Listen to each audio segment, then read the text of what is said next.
a Complicated Case by Clarice Lispector.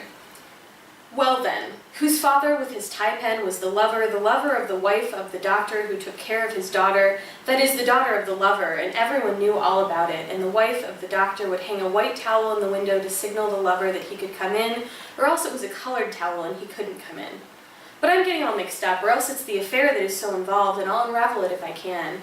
The realism here is invented.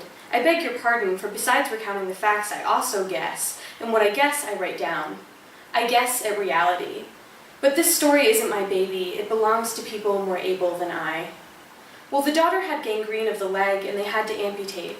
This 17-year-old Jandira, more high-spirited than a long colt and with beautiful hair, was engaged to be married.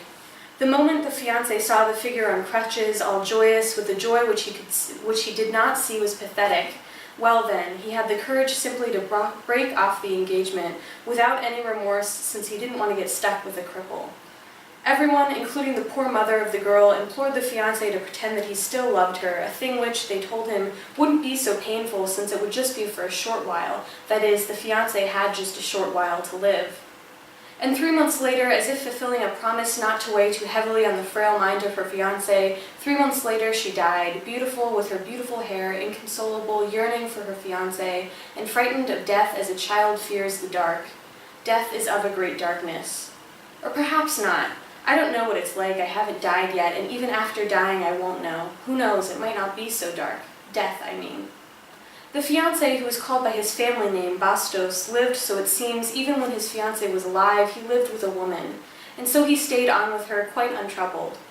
Well, one day that woman became jealous, and she was very deliberate. I cannot omit cruel details, but where was I? I've lost my place. Nothing to do but start again, and on a new line and in a new paragraph for a better beginning.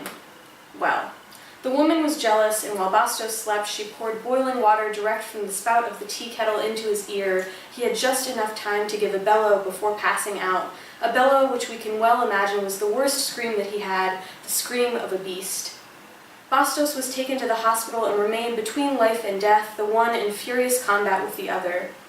The jealous virago got a little over a year in jail. From which she came out to meet, can you guess who? Well, to meet Bastos. At this stage, Bastos much faded, and of course deaf forever. Yes, he, the very man who had refused to forgive a physical defect. What happened? Well, they moved in together again. Love is forever. Meanwhile, the 17-year-old girl, long dead, nothing but vestiges remaining in her poor mother, and if I remember the young girl at an inopportune moment, it's due to the love I bear her. Now it is her father enters, like a man with nothing on his mind. He had continued to be the lover of the wife of the doctor who had treated his daughter so devotedly, the daughter, that is, of the lover. And everyone knew, the doctor and the mother of the dead ex-fiancé. I think that I've lost myself again. All this is a bit confusing, but what can I do? The doctor, even knowing the young girl's father to be his wife's lover, had taken so much care with the young bride-to-be, so very frightened by the darkness of which I spoke. The wife of the father, therefore the mother of the ex-bride-to-be, knew of an adulterous elegancies of her husband, who wore a gold watch, a jewel of a ring, and a diamond-studded tie-pin. A well-to-do businessman, as one says, for people respect and praise at great length the rich and the victorious, right? He, the girl's father, dressed in a green suit with a pink-striped shirt. How do I know? Look, I just know, the way one does with imaginative guessing. I know, and that's that. I can't forget one detail. It's the following. The lover had a front tooth of gold just for the luxury of it, and he smelled of garlic. All about him was the aura of pure garlic, and his lover didn't notice. She just wanted to have a lover, with or without the smell of food. How do I know? I just know. I don't know to what end these people came. I've heard no further news. Did they separate? For it's an old story, and perhaps there have even been deaths among them, those people. I'll add one important fact which, I don't know why, explained the cursed origin of the whole story. It all happened in Niterói, with its waterfront planks always damp and grimy and its ferry boats. Niterói is a mysterious place, and it has old, blackened houses. And could boiling water in a lover's ear happen there? I don't know. What to make of this story, that too, I don't know. I'm giving it as a present to whoever wants it because I'm sick of it. And how? Sometimes people make me sick. Then it passes, and I become all curious and observant once again. That's all. So I chose the reading that I did because it was one of the first things that I read since I started the MFA program. It was one of the readings that Angie Cruz picked in her readings class my first semester. And it really just, the voice is so wild.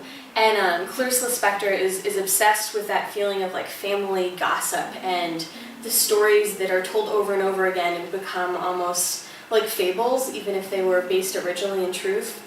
And I love that wildness and weirdness and the constant stumbling of the narrator and the backtracking. I think it's not only a great example of how we tell stories in our daily life, but how we write stories. There's a part in there where she says like, oh no wait, that wasn't a good beginning, I'm going to start again, new line, new paragraph. And so I love that it's a commentary on writing as well.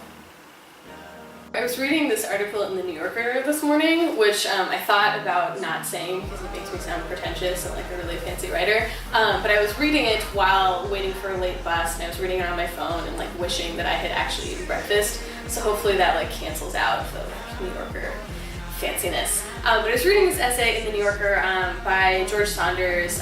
It's called like My Writing Education, and he talks about writing, education, and teaching. But he also talks about what the MFA did for him in terms of his voice. And he says that when he first started his MFA, he was writing this weird, crazy, funny stuff like George Saunders does. And then he kind of came to this realization that in order to be a real writer, he had to write realism. And it couldn't be funny, and it couldn't be weird. And I feel like I was in that space before I started my MFA. I was in that, I can't write weird stuff, I can't write about grim reapers or people with wings coming out of their back or kelpies, which are all things that I've written about in the MFA program, but I felt like I couldn't write about them. And then I came here and people encouraged my voice so much and encouraged my weirdness, which was really nice.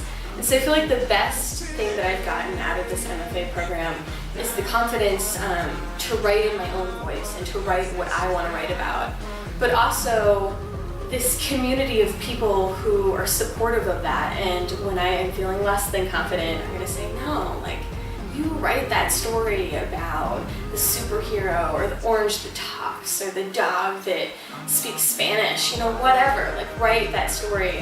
Those are stories that don't exist yet, and hopefully won't. But I don't know, maybe they will exist. And I guess that confidence and faith in my own experimentation is the best thing that I've gotten out of this program. This is the first scene of a story called Icarus. Last night, Billy had been jumping on the bed just like usual. It was serious business though, not playtime.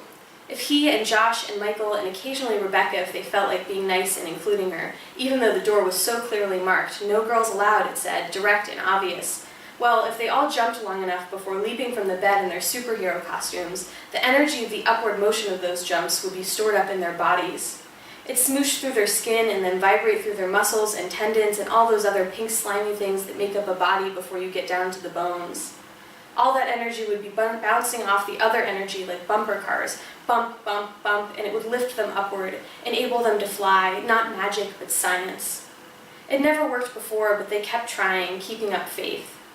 But last night, when Billy had leapt from the bed, he had flown. No, he had actually flown, like in the air, like he moved his body in space without any part of it touching the ground. He dropped down to the carpet as soon as he noticed, knowing he couldn't let the others see. He didn't know how he'd landed so gracefully, so suddenly.